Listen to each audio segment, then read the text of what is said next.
I said to myself, oh my God, he's dead. With his head like that, he's bound to be dead. And a millisecond later, an even more stunning realization took form amid the horrified confusion flooding Ed's brain. The President of the United States had just been murdered. And he, Virgil Edward Hoffman, had seen the men who did it. There was always a chance that someone else could have seen them too, but even in the distress of the moment, Ed somehow doubted it. All he knew for certain was that he had to make sure the men didn't get away with the unspeakable deed they had done.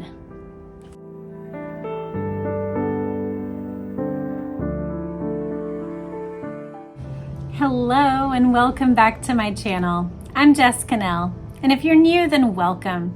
I would love to earn your subscription. I don't take it lightly that you choose to spend time here with me, and I just want to welcome you.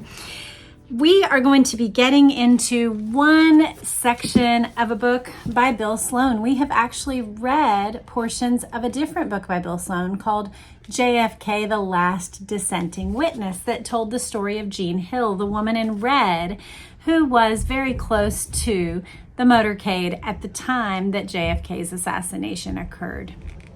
And so this book is called JFK Breaking the Silence by Bill Sloan. It tells 12 stories that can now be told. It was published in 1993.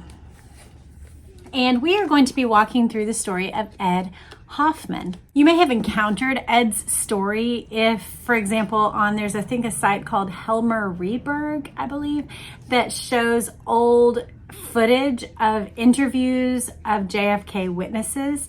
Ed Hoffman was one of those, and he has been interviewed. But what's interesting about his interviews is that he is a deaf mute, meaning he cannot hear and he cannot speak. And that's going to play into his story and why it took a while to get told. So let's listen in, let's pay attention to what he says, and we will talk about it as we go through. This is the Ed Hoffman story as told by Bill Sloan.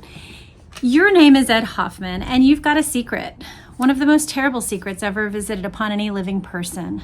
With your own eyes, you just saw two men commit the crime of the century. You witnessed a murder carried out with calculated viciousness and cold-blooded precision, a murder that will forever alter the entire course of modern history. As a result of this crime, worldwide politics will never be the same. Neither will the socio-political climate of your own country. The future of every American citizen will be touched by this crime. Even generations yet unborn will feel its awesome impact. And you, Ed Hoffman, will be affected by it in a uniquely devastating way because you are the only man alive, except for the killers themselves and their accomplices, who knows the truth. The President of the United States has just been assassinated, and you may be the only person on earth who got a clear view of the assassins.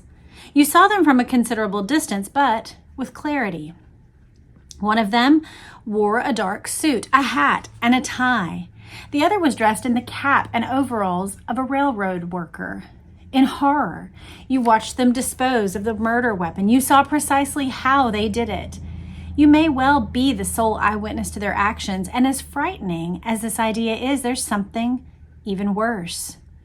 The most bedeviling problem of all is that it's physically impossible for you to tell anyone what you've seen.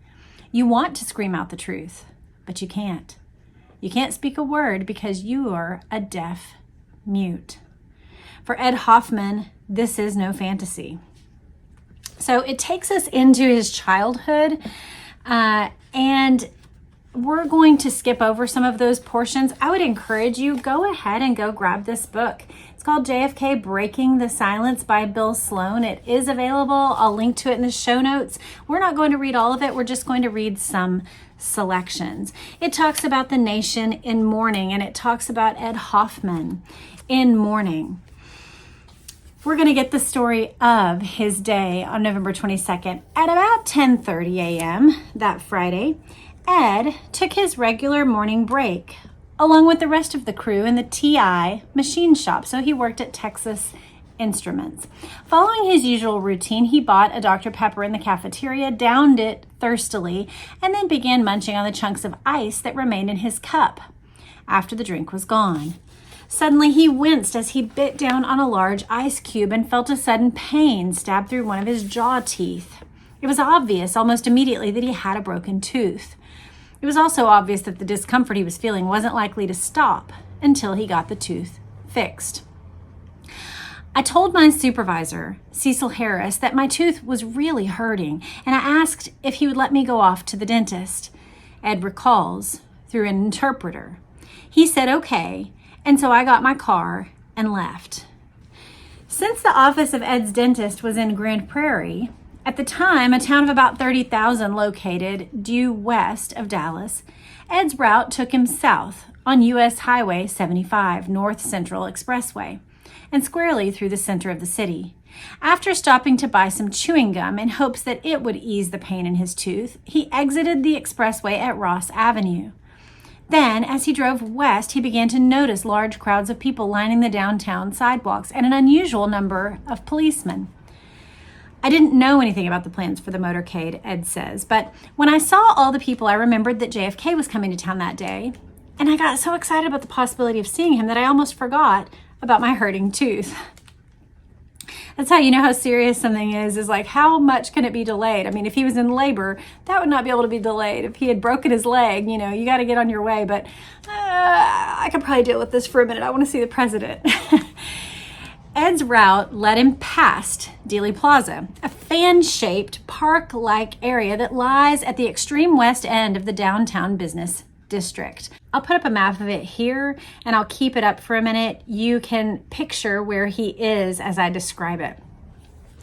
It was here that onlookers would have one final opportunity for a close-up look at the president before the motorcade entered Stemmons Freeway en route to the Dallas Trade Mart, where Kennedy was scheduled to speak. Instead of continuing west toward Grand Prairie, Ed impulsively turned onto the ramp leading into northbound Stemmons, the very same ramp that the presidential limousine would be taking some 15 to 20 minutes later. On the spur of the moment, he decided that the opportunity to get a glimpse of JFK was simply too much to pass up. The dentist and his broken tooth would just have to wait a few more minutes. They give us a little insight here. Interestingly enough, Ed had not voted for Kennedy in the presidential election of 1960, but had been a dedicated supporter of Richard Nixon, Kennedy's Republican opponent. After the election, however, Hoffman remembers being, quote, surprised at how good of a president he thought JFK turned out to be. To me, he was a wonderful man, Ed said. Being very familiar with the area along the freeway, Ed was almost certain that if he could position himself atop a certain overpass under which the motorcade would travel, he would be able to look directly down on the president as his limousine passed below. As crowded as the downtown streets had been, Ed was elated to see that there were no similar throngs along Stemmons, and he had no difficulty pulling off onto the shoulder. Except for a solitary police officer who was standing watch on a nearby railroad bridge that spanned the freeway, Ed was the only pedestrian in sight as he parked his car and walked back along the shoulder for something over 100 feet until he came to the edge of the overpass. From here, he was just above the entrance ramp where the president's car would enter the freeway. If the top was down on the limousine, and the clear blue sky overhead gave every indication that it would be, Ed would be close enough to see everyone in the presidential party with perfect clarity. Now, you are probably thinking what I am, which is, first of all, I've never heard this portion of his testimony, so it's interesting to think about where he was and what he would have been able to see if everything had gone just swimmingly in the motorcade. But I'm picturing ahead to what he would see from that position, which would be Clint Hill spread, over Jackie and the president, and what a different sight that would be than what you had anticipated.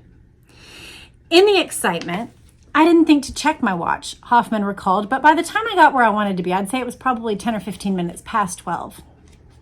I had a great view of the whole west end of downtown, especially Dealey Plaza and the railroad yards adjoining the plaza on the north.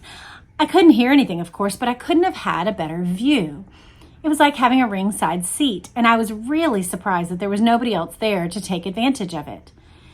People with normal hearing probably would not have found the sight nearly so appealing. Most likely, they would have been bothered by the constant roar of traffic on the freeway, and the parade route through Dealey Plaza might have seemed much too far away for comfortable viewing. For Ed, though, it was almost ideal. "I think my vision is much sharper than a hearing person's," he explained, "because I concentrate totally on what I'm seeing, and there are no sounds to distract me. I was really enjoying the view." I think there's scientific data to support this, actually, that people who lack one sense often have a greater refined sense in their other senses that they do possess. If you know about that, I would love to hear about it in the comments, because I think like blind people often have a more careful ear for music, for example, or that kind of thing. So I had a wonderful friend in college who was blind and was an incredible musician. And I did think, I think he plays the piano more beautifully because he has a tactile focus that probably I don't, because I rely on my eyes more. And he just had a wonderful ear for music. So I do think there is something to that probably his vision is more refined. As he surveyed the busy plaza from a distance of approximately 150 yards, Hoffman's attention was drawn to some activity taking place behind the wooden fence at the top of the now famous Grassy Knoll on the north side of the plaza. Now here we get a photo of Ed Hoffman that I'm going to show you. It shows him in 1991 on the set of JFK in downtown Dallas. Standing next to him are the actors who played the train man and the businessman. So there's a photo of Ed, so you can see what he looked like there. You can watch a whole interview with him on YouTube if you're interested in doing that. I encourage you to do it. He could clearly observe two men doing something in that area, although he couldn't tell exactly what. They seemed to be working busily and engaged in serious conversation, and there was something about the whole scene that struck Hoffman as odd for some reason. For one thing, the two men were dressed so differently that they didn't seem to belong together. One of them was neatly attired in a dark business suit, complete with white shirt, necktie, short-brimmed black hat. The other wore striped overalls and a cap and looked to be a railroad worker going about his duties, which seemed a logical enough assumption at first, since the two men were standing right at the edge of the railroad yards. For a time, Hoffman's gaze roamed freely over the panorama before him, but he always found his eyes drawn back after a few seconds to the figures of the two men, and the more he watched them, the more curious he became about what they were doing, and the more their movements and mannerisms aroused his suspicions. The man in the overalls seemed especially fidgety and kept moving nervously back and forth among some cars that were parked in the area. What were they doing so urgently back there behind that fence, out of sight of the people lined up along the sidewalks facing the plaza? Ed had no answer for his own question. All he knew was that he could no longer tear his eyes away from the figures of the train man and the businessman, as Hoffman still refers to them. So here he is telling us that he was standing on Stemmons Freeway, not, I'll point out, the triple underpass. It's the bridge behind. And he says no one was standing there with him, but he can see the section that is behind the fence next to the railroad yard. Again, seeing a map is helpful for this. I actually pulled one out this morning, and I will do that for you. This is from Robert Grodin's book, The Killing of a President. Towards the front of this book, he has a map of Dealey Plaza, and it's useful. It's helpful for understanding where everything is happening, because Dealey Plaza, one of the things that people don't really realize until you get in it is how very small it is. It really is a tight location. Now, this first map here shows the motorcade route of coming down, turning onto Houston, and going down Elm. But this larger map here shows there's the school book depository. Here is the triple underpass. So this is the way that he came down and then went under and got onto Stemmons Freeway. And so this is the bridge where Ed Hoffman is standing. So he's standing here. The fence is right here. So he's a ways away, but he says, well, my vision is more refined than others. And he is carefully watching those two men. So make of that what you will. I just want you to understand his placement and where he's looking at this point. Using sign language, he was communicating through the interpreter this chilling sequence of events. The train man was standing there behind the fence and beside an electrical box of some kind. He was holding a brown bag, and I thought it had something to do with his work at first, but then I noticed that he and the businessman kept walking around, and they weren't staring down the street in the direction of the motorcade like everyone else was. They seemed to be more interested in the fence than anything else. By this point, the motorcade is passing through. He looks over, he sees the flurry of excitement. But his eyes snap back to these furtive figures. He says, I saw the man in the dark suit bending down and pick up something, but I couldn't tell what he was doing. Then the train man came around and squatted down beside the other man for a while. A few seconds later, I saw the businessman raise back up, and I was amazed to see he was holding a gun, a long gun, a rifle. I thought, how strange. What's he doing that for? But then I thought, well, maybe he's a guard or something. Then I noticed the train man was armed too. He had a pistol in his hand. He sees the motorcade come down. He says, I could see that the top was down and the people were waving. I couldn't yet make out who was who. Part of me wanted to concentrate on the president, but I couldn't keep from looking back at the two men behind the fence. Just as I did look back, the man in the business suit raised the gun. I saw him rest it on the pickets in the fence. Ed Hoffman grimaces in distress. His hands jerk in anguished agitation as he tries to convey the grief and horror of that long ago moment. The pain in his face is as fresh and raw as if the tragedy he is about to describe had only happened a few seconds ago. And then I saw the spark of light. I saw a puff of fluffy white smoke. The first thing that crossed my mind was that it might be from a cigarette, but it was much too big for that. When I realized it was a shot, I was totally shocked. I couldn't believe it. An instant later, I saw the businessman turn back away from the fence, and as he turned around, I could clearly see the gun in his hand. I could see the brown stalk as he held the gun out in front of him. Then very quickly, he tossed the gun over to the train man and started running. He ran past the parked cars and kept on going, running north into the railroad yards. So that would be directly perpendicular from Elm Street and where the school book depository is, just going straight towards the railroad yards. In this agonizing interim, the motorcade had almost come to a complete halt.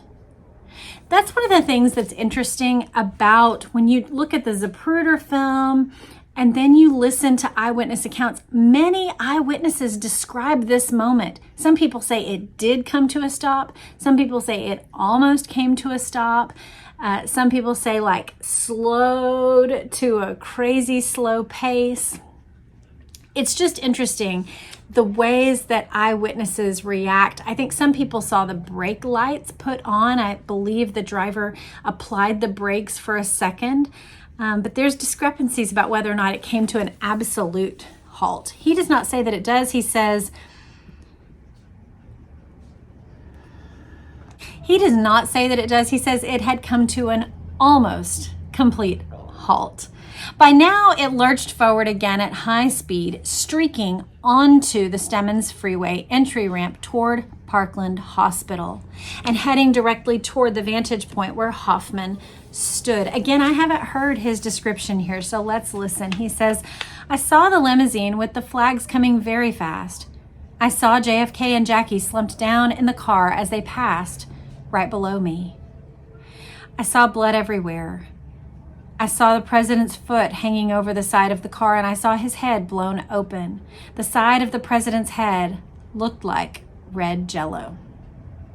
The interesting thing about him saying he saw the president's foot hanging over the side of the car, it wasn't the president's foot. It was Clint Hill's foot. So it's interesting This is one of those details. It reminds me of Gene Hill's dog that later we realize is Lamb Chop's puppet. It's like this little detail that's a wrong detail, and yet it actually gives credibility that he was observing what was there. He's seeing the blood and the chaos. He sees a foot hanging off. He assumes it's the president because it's coming from that side, but it's actually Clint Hill's. He says the side of the president's head looked like red jello. I felt sick and I said to myself, oh my God, he's dead.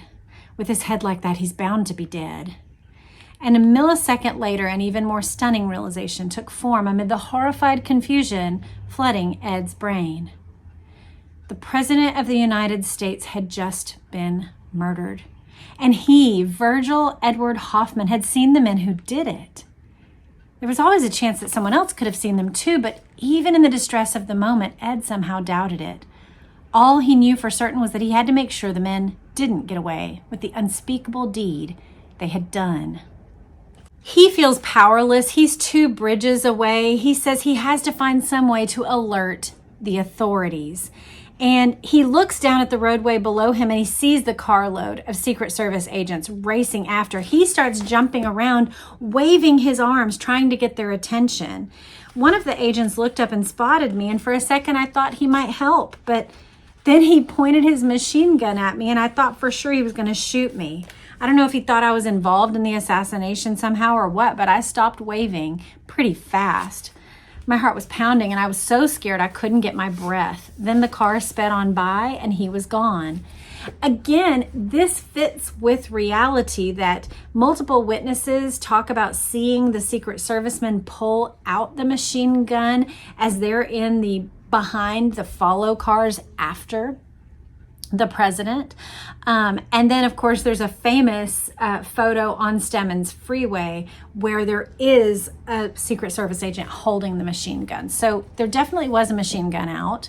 And he's saying he pointed it at me, thinking maybe I'm a risk. I turned and started running toward the railroad bridge and waving at the policeman, but either he didn't see me or he didn't pay any attention to me. So when I got into my car, I jumped in and decided to drive to the railroad yards where I had seen the 2 men. Maybe I could find them again, I thought. Maybe I could get somebody to help me. He was so shaken and nervous, he actually has trouble getting his car's keys into the ignition. He says he couldn't breathe. He felt like his chest was being squeezed and he couldn't get enough air. He's going through basically a state of panic. If you've ever felt this, your heart is racing, you can't slow down, your mind is just a jumble. He has no clear recollection of how long it took him to get the car started, to drive to his destination. He dimly remembers exiting at Continental Avenue and winding his way back south to Houston Street and Dealey Plaza, but it turns out it was a fruitless gesture. By the time I got back to the parking area by the railroad yards, people were swarming everywhere. I looked for the train man and the businessman, but I couldn't find them. People were panicking and running into the area, and there were so many of them that I couldn't do anything. There were a lot of policemen moving around, but I didn't know how to communicate with any of them. Everything was mass confusion, and after a few minutes, I could tell it was hopeless. So I left. This is interesting. Ed's uncle was a veteran officer in the Dallas PD, and he decides to go straight to the main police station to try to find Uncle Bob. It's just a few blocks east of Dealey Plaza, and he thought if his own uncle, if he could get him to understand, then maybe he could make some progress. If Ed could have made contact with his uncle that afternoon, he might have at least had a chance to confide what he knew to a friendly source, but in all probability, he would have received no further satisfaction for his trouble. Based on later events, it seems highly unlikely that anything he might have conveyed to Lieutenant Robert Hoffman would have affected the course of the feverish investigation. As it turned out, Ed's trip to police headquarters became nothing more than another experiment in frustration.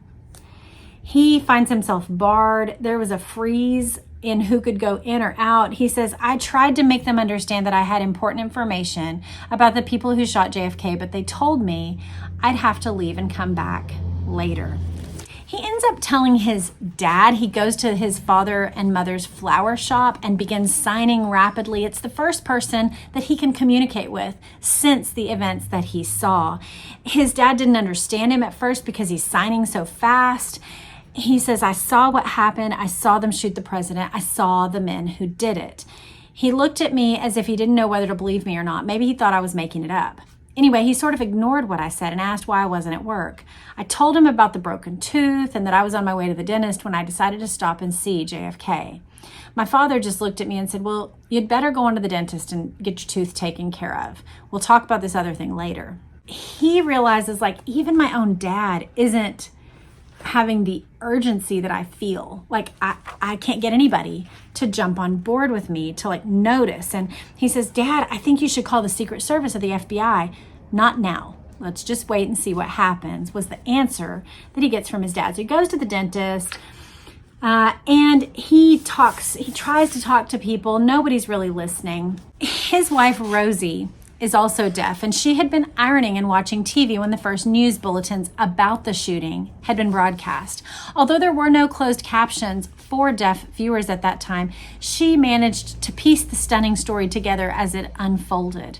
I was standing at the ironing board when they announced that JFK was dead. I just stood there shaking my head. It was so unthinkable that something like this could happen so close by. Then Ed came home and said he had seen the whole thing, that he had actually seen the man fire the shot that killed the president. And that was the biggest shock of all. But I could tell by Ed's face that it all really happened the way he said. As Ed carefully recounted the details, they sat together in front of the TV, along with much of the rest of the nation. Can you imagine this? A married couple, both of them deaf, just watching the television and not being able to tell everything that's being said, but perhaps doing some lip reading, but also just sensing the gravity and the sobriety of the moment, and maybe seeing Mac Kilduff's description of a bullet right to the brain. Maybe seeing Walter Cronkite take his glasses off and announce the death. By late afternoon, the Hoffmans learned about Lee Harvey Oswald and the murder of J.D. Tippit, and Ed begins to decipher what's going on and feels elated. He thinks, wow, good, that's great. They found the guy who did it. When that happened, he says, I thought to myself, I'd been worrying for nothing. Now that they caught the guilty party, there's nothing else that I need to do. There's no sense bothering with it anymore. But unfortunately, his news didn't last long. He sees the picture, and the news reports keep talking about the window that the shots were fired from. And he said, right away, I started worrying again. Why did they keep saying the killer had been up in a building, shooting out in the window? I knew that wasn't true because I had plainly seen the man in the dark suit shoot from behind the picket fence. They kept pointing at the building, and I kept saying, no, that's wrong. It didn't happen that way. With a rising sense of unease, he told Rosie that he was going back to talk to his father again. He jumped in the car and he left. This time, when he confronted his father face to face, he insisted that the older man hear him out. I kept saying, the things they're saying on the TV are not true. Why do they keep saying that the assassin was up in the building? I saw him. I saw him at the fence with the gun. I saw him shoot. I saw him throw the gun to the other man. I was very upset, and I told my father we had to call the FBI or somebody else, but my father tried to calm me down. Maybe when they question them, he'll lead them to the others, the ones who really did it. Don't worry about it. Let's just wait and see what happens. So he goes back home. Rosie had cooked dinner, but Ed has no appetite. He said he couldn't eat a thing. My stomach was churning, and later that night I couldn't sleep. I kept seeing JFK's head blown open and poor Jackie holding him, and all I could do was lie there and sweat. When the newspapers came out the next day, he reads every article. He devours every published detail about the case, but the more he reads, the more agitated he gets. Every statement from the people investigating the case strongly implied that Oswald had acted alone. Hoffman recalls the events, still angry with his movements after all these years. How could I make them understand that there were two other men involved? I couldn't talk. So what could I do? He goes to his father again for the third time in 24 hours, but his father still refuses. Just wait a while. This isn't the right time. I need to talk to somebody about it. Please call the FBI for me. No, not now, his father said. As he drove away from his parents' shop, Ed could never remember feeling angrier or more helpless. He had learned to make his way in life without being able to hear or speak. He had learned to work and earn a living and provide for a family. He had learned to obey and be a good citizen. He could deal with being deaf. He could accept that an invisible gap existed between himself and the rest of the hearing, speaking society. But how could he hope to penetrate so many closed minds? Of course, the events of that weekend progress. He sees Oswald, he sees Ruby. There is a time when he goes to talk with his uncle, and Robert Hoffman, in hindsight, describes it this way. He says, maybe it's better that I didn't understand what he had seen. I know that Eddie's a very bright person and always has been, and I can't think of any reason he would make up something like this. All I knew at the time was that someone in a car had pointed a gun at him. I understood it to be a shotgun. His father was very, very concerned that Eddie knew anything about the assassination. It was a time when suspicions were running high, and he was worried about Eddie getting involved in any way. The question is asked, what would Robert Hoffman have advised Ed to do if he had comprehended the full import of his nephew's story? That's difficult to answer, Robert says. If I had known about the whole thing, I guess it would have been my duty as a law enforcement officer to come forward with the information. And I imagine Chief Curry would like to have known about it, but as a relative, I would probably have felt much like Eddie's father felt. The less said, the better.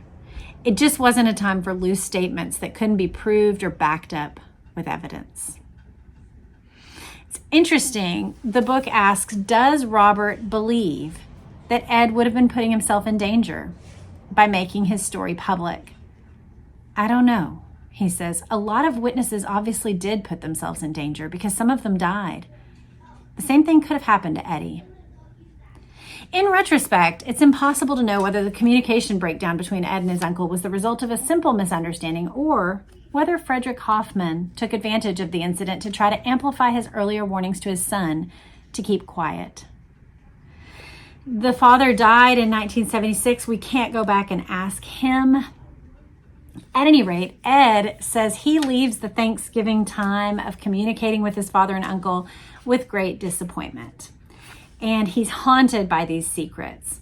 When the Warren Commission came about and began calling its principal figures and witnesses, he wonders, okay, how many of these people had been eyewitnesses in Dealey Plaza? A number of them expressed the belief that at least some of the shots had come from behind the picket fence on the Grassy Knoll, the precise location where Hoffman had seen the man in the business suit fire his rifle. But Ed was not among those witnesses. As far as the Warren Commission was concerned, there was no such person as Virgil Edward Hoffman, and sometimes Ed almost wished it were true.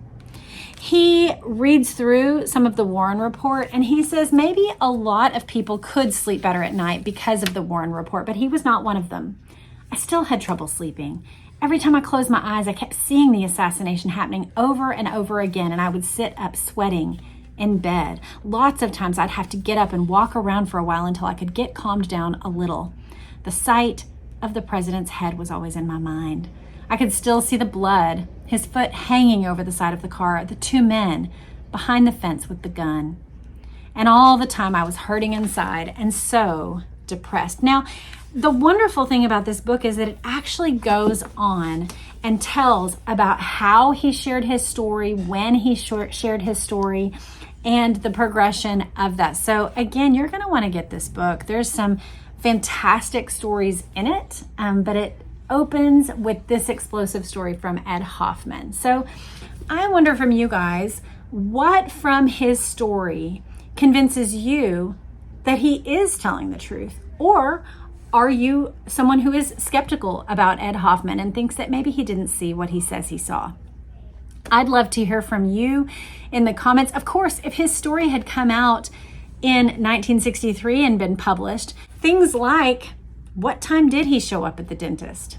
That would help confirm his story. There would be someone who could say, oh yeah, no, he did get here right at 12, or no, it was like 3 or 4 when he finally made it into the dentist office. Let me know what you think about Ed Hoffman, his story, about this book by Bill Sloan. If you want to get it, it is JFK, Breaking the Silence by Bill Sloan. And still an excellent book. It was put out shortly after the JFK movie, and so it contains stories that you'll want to read if you are at all interested in the JFK assassination. So I look forward to hearing your comments, and next week we will have Monday, Tuesday, Wednesday of our Kennedy Men, 3 Generations of Sex, Scandal, and Secrets by Nellie Bly. This has been fascinating, and let's look forward to that. And also next weekend, hopefully, I'm really hoping this next week that I will have time to finish at least one of the Robert Groden videos for you guys so that we can talk through the things together that I'm learning from him in real time, in real life. So have a great day. We'll see you soon. Bye.